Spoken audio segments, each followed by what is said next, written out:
Through our lives, we encounter many challenges, setbacks, and difficulties, situations where we're not sure how to proceed, perhaps where there is no good way to proceed. It's for these reasons we follow heroes, people in the past who have encountered difficulties of their own. If only we could think like those figures from our memories. If only we could be like them. We might be able to proceed forward. A path may exist which before we had not considered. If we could see through the eyes of our heroes, even only briefly, we could possibly achieve things we'd normally find impossible. But these heroes who we remember, they exist inside of us, and summoning their strength is more a matter of perspective than physical impossibility. In Fire Emblem Engage, the player summons the heroes from previous eras in order to gain the strength to fight the battles ahead. Possessed by these spirits, the characters learn to move forward and grow in new ways, which would have been impossible before.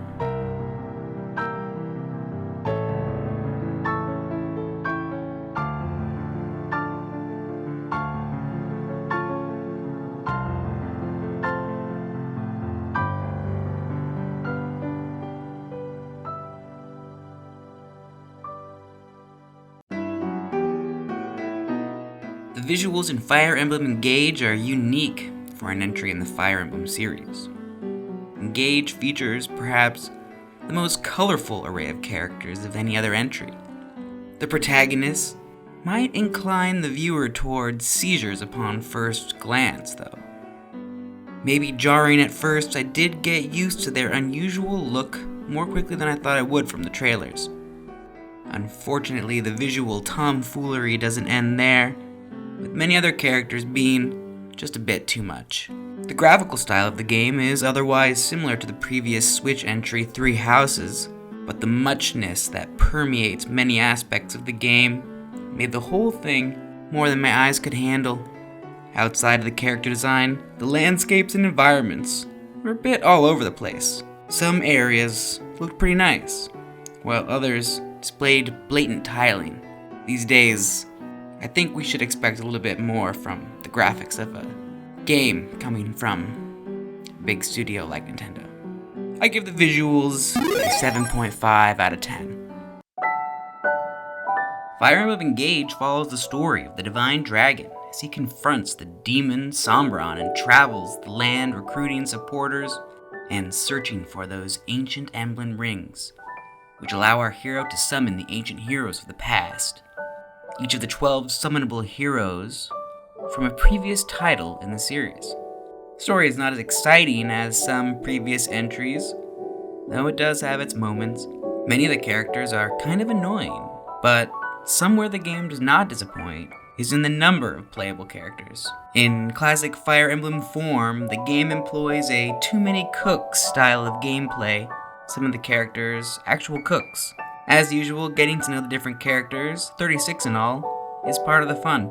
Each of the 36 characters can form special relationships with other characters, unlocking special dialogue scenes which the player can unlock by making them fight together, as in previous entries. Some of the characters are definitely better than others, so for a quick overview, main character, he's fine. Good in the beginning, but then just awful later in the game.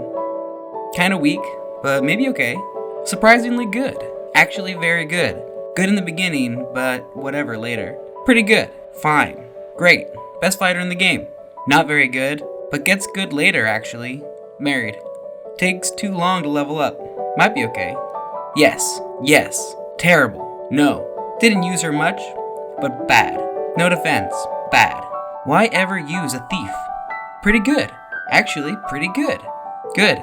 Great. Also, best fighter in the game. No defense. Bad. Also, what? Good. Fine. Probably. I actually didn't use him. Looks too much like Amber. Only dancer in the game. Great. Very good. Whatever. Why ever use a thief? Best fighter in the game. Not great. Very good. Takes too long to level, but maybe okay. Also a goblin. I actually didn't realize I could recruit this guy, but I probably wouldn't have used him anyway. Fine. Pretty good, but shows up too late. 8 out of 10. Fire Emblem Engage follows in the footsteps of the other Fire Emblem games. It's a grid-based tactical strategy game where the player must lead their forces to victory. Each level, the player selects which troops to include, and the game proceeds as a kind of chess match from there. Different units have different strengths. The heavy armors are hard to hurt with a weapon, but weak to magic. The mages are the opposite. Archers are like mages, but physical. Sworders in between. Flyers are weak to arrows, but have more mobility. Dancers allow units to go twice in one round. Healers heal, and thieves don't do anything. In between missions, the characters hang out at the Divine Dragon's personal resort, which floats in the sky above Ilios. It's called the Somniel. The core gameplay is fun, and not a lot has changed from previous titles. The new shtick with this game is the summonable heroes from the past. 12 rings contain the 12 emblem heroes and can be given to units to play with in battle. Each ring gives the unit bonuses and special abilities which could turn the tide of a match. The units also take on a cool Super Saiyan kind of look when they become possessed by the emblem spirits. I did have some issues with certain aspects of the game. Money is actually somewhat hard to come by. Pretty much only maybe 4 or 5 times in the game does the player receive a large lump sum. Otherwise, the player gets nearly nothing. The only way to get gold outside of these lump sum payments is by playing the gold skirmishes, which will give a small amount of gold whenever the player defeats a gold enemy troop. These skirmishes appear by chance and are a somewhat rare appearance. The skirmishes themselves are odd in that they are actually harder than the main missions. This is annoying because one of the main uses of the skirmishes is giving playtime to the characters who you didn't get to use in the main battles. However, as the game progresses and some of your troops inevitably fall behind because there are 36 of them, they become nearly useless in the battles, making them even harder to train. By the endgame, I found I had no money and I couldn't ever train my auxiliary troops because they were simply too weak and the skirmishes were getting too hard.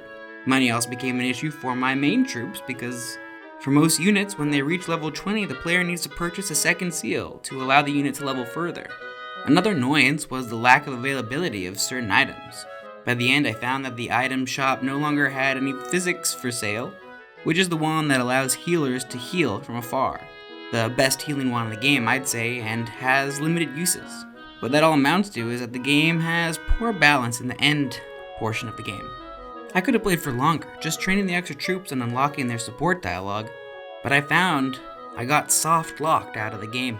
In the end, I had to forget about all the unused characters and just rush to the endgame. It makes me sad to think of all the support dialogues I miss out on. Gameplay, 8 out of 10.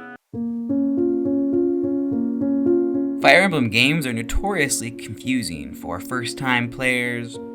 While some systems were simplified from the last game, the addition of the rings makes this one even more confusing. However, the core game is still fun, and the absurd number of characters are all a joy to get to know, even if some of them weird on the nuisance side of the annoying meter. This is my third title in the series, which I've played. Though I did find there were some balance issues, I recommend these games to any fans of strategy such as chess, Heroes Might and Magic, Warcraft. Don't play this game if you prefer simpler mechanics or more straightforward narratives. To the developers, I'd recommend offering the player more opportunity to use their lower level troops and more ways to get money in the game. I also don't see the point in limiting the number of physics. It can only serve to hasten the player out the door. I give Fire Emblem Engage an 8.5 out of 10. And a blindfold because Alier's hair hurts my eyes.